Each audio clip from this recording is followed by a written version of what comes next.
Hey up internet, welcome to my install video. Pops in a water cooling kit and borrowed my nephew's big old cooler master case. Cheers Chris. Cooler's installed and connected up, just needs filling with water and we can start leak test. Not sure about that box perched on power supply though, sort that out later. Get leak test up and running first.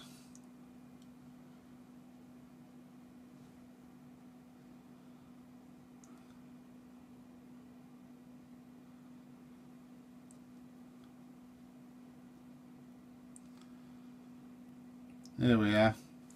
Loop's full of water and pump's turned on. Seems to be working alright. So far so good, eh? Water's going in at top of heat pipes and coming out near the bottom. Not sure that's best way, or even if it makes a difference. Gonna change that box with something that won't catch fire, I reckon.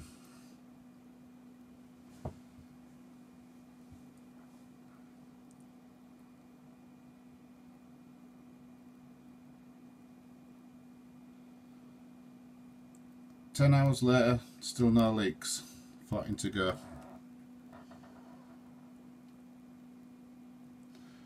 But leak test went alright. Got everything connected up.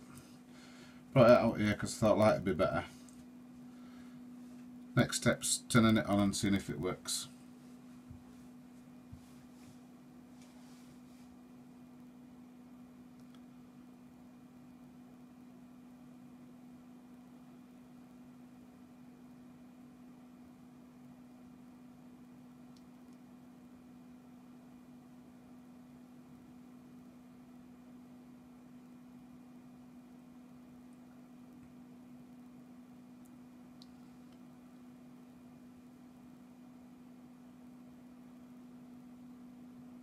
Well, it's working. It's not under load though. Car temp says it's about 20 degrees and ASRock utility says about 35. I know which I'd like to believe. Probably means I shouldn't though.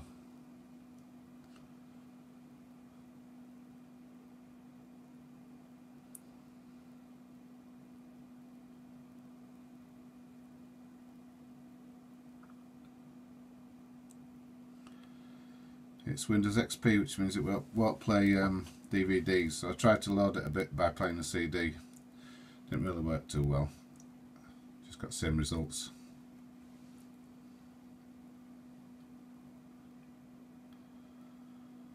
Gonna get a bit of advice on how to test cooling properly. I'll show you what I find out in the next video. Thank you for watching.